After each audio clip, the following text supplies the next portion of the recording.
18,000 مخلوقات میں انسان، جن، اس کے علاوہ تمام کو پیدا کیا، لیکن ان تمام میں ان کی رہبری اور رہنمائی کے لیے 1,24,000 یا کم و بیش انبیاء علیہم السلام کو پیدا فرمایا، اور مزید ان میں سے انبیاء کو کتابیں لے کر کے نہ بھیجا، انہیں کتابیں عطا فرمائی رہبری کے لیے، انہیں صحیح عطا کیے رہنمائی کے لیے، تاکہ اچھے سے اپنی قوم کی رہبری کر سکے، اچھے سے اپنی قوم کی رہنمائی فرما۔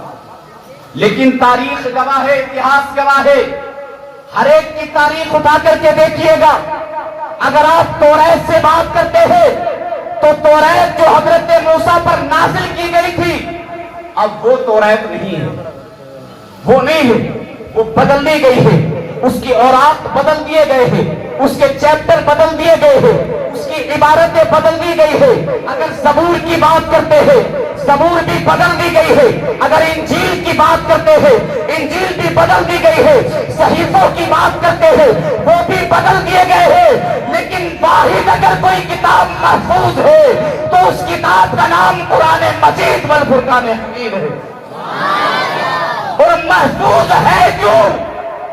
محفوظ ہے کیوں؟ اللہ نے توریت دی، موسیٰ سے فرمایا، حضرت بالکل ختم کر رہا ہوں، میں بہت کامیاب بات کرنے کی کوشش کر رہا ہوں، اجازت دے دیں میں کرتا ہوں، معذرت چاہوں گا صاحب، کیونکہ 10 منٹ میں 5 منٹ کی بات نہیں ہوتی۔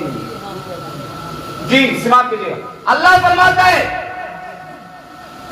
کہ حضرت موسیٰ علیہ السلام کو توریت دی، لیکن فرمایا موسیٰ حفاظت کا ذمہ تمہارے حوالے۔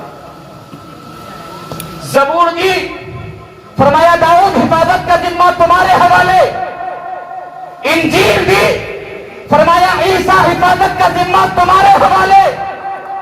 اور یہ تینوں کتابیں ایک جلد میں ایک ساتھ ایک ایک نبی کو عطا فرمائی ہے، لیکن قرآن وہ واحد کتاب ہے، قرآن وہ واحد مقدس کتاب ہے۔ جب قرآن کریم کی باری آتی ہے، جب آمینہ کے لال کی باری آتی ہے، تو اللہ نے فرماتا ہے محبوب آؤ اور قرآن لے جاؤ، محبوب آؤ اور کتاب لے جاؤ۔ نہیں نہیں، بلکہ مصطفیٰ کی شان کریمانہ یہ ہے، محبوب اگر مکہ میں ہے، اگر قرآن کی ضرورت پڑتی ہے تو طائف سدرہ قرآن کی آیت لے کر کے مکہ میں پہنچ جاتے ہیں، مکہ میں پہنچ جائے۔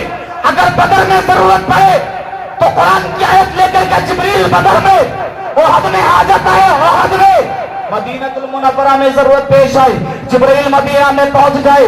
کہنے کا مقصد یہ ہے کہ حضور کی شان کریمانہ اللہ نے خود ظاہر فرمائی ہے، اللہ خود بندوں پر بیان فرماتا ہے، کہتا دیکھو محبوب کو وہ شان عطا فرمائی ہے، اور اس کو جو کتاب دی ہے اس کتاب کا انداز یہ ہے، جو کتاب جس نبی کو دی ہے کہ حفاظت کا ذمہ تمہارے حوالے ہے۔ لیکن جب قرآن دیا تو اللہ نے نہیں کہا حفاظت کا ذمہ محمد بن عبداللہ تمہارے حوالے ہے، بلکہ فرماتا ہے اِنَّا نَحْنُ نَزَّلْنَا الذِّكْرَ وَإِنَّا لَهُ لَحَافِظُونَ۔ ہم نے اس قرآن کو نازل کیا ہے اور ہم اس کی حفاظت کرنے والے ہیں، اور ہم اس کی حفاظت کرنے والے ہیں۔ یہ وہ واحد کتاب ہے۔ اگر اس کی حفاظت کی بات آئی، جب اس کی حفاظت کی بات آئی، اللہ نے اس کی حفاظت کا ذمہ لیا ہے۔ اب کسی کہنے والے نے کہا فانوس بن کے جس کی حفاظت ہوا کرے، فانوس بن کے جس کی حفاظت ہوا کرے، وہ شمع کیا بجھے جسے روشن خدا کرے؟ بجھ سکتی ہے؟ نہیں، وہ شمع کیا بجھے جسے روشن خدا کرے۔ اسی لیے اللہ نے قرآن کی حفاظت کا ذمہ لیا ہے۔ مٹانے والے مٹانے کے لیے آئے اور مٹ گئے، ایسے مٹے کے نام بھی پتہ نہیں ہے، جسے بریلی کے امام کہتے ہیں مٹ گئے، مٹ جائیں گے آدھا تیرے، نہ مٹا ہے نہ مٹے گا کبھی چرچا تیرا، نہ مٹا ہے نہ مٹے گا کبھی چرچا تیرا۔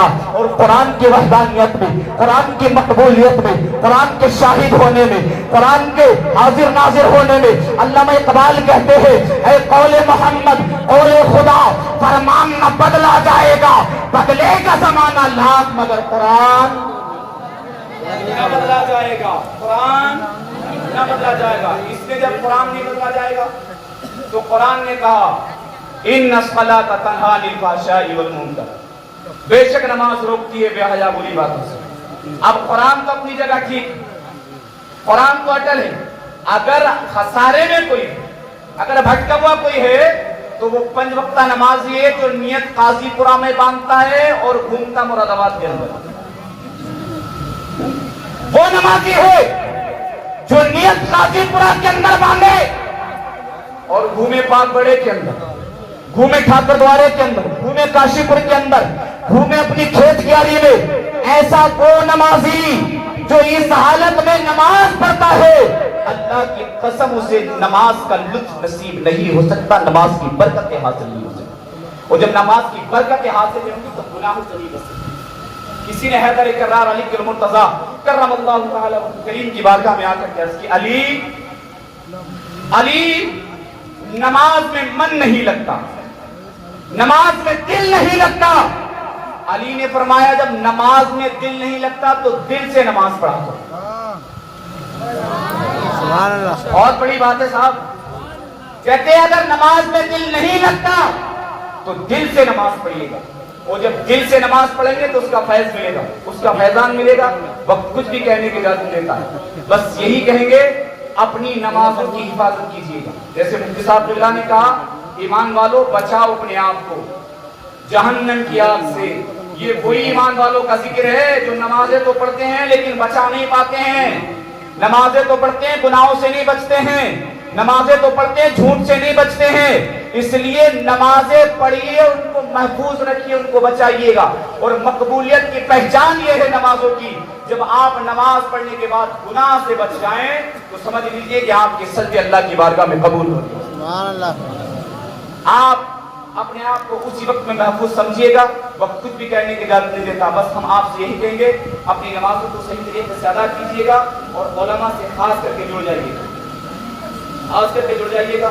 خاص کر کے نوجوان طبقے سے بھی ہماری اپیل ہے کہ اپنے علماء سے جڑیے گا, ان کی قدر و قیمت کو جانیے گا اور ان کا تعاون فرمائیے گا. انشاءاللہ یہ دنیا بھی سنور جائے گی اور آخرت بھی سنور جائے گی. اللہ فرماتا ہے ان اللہ یحب المتقین, بے شک اللہ متقی اور پرہیزگار لوگوں کو پسند فرماتا ہے.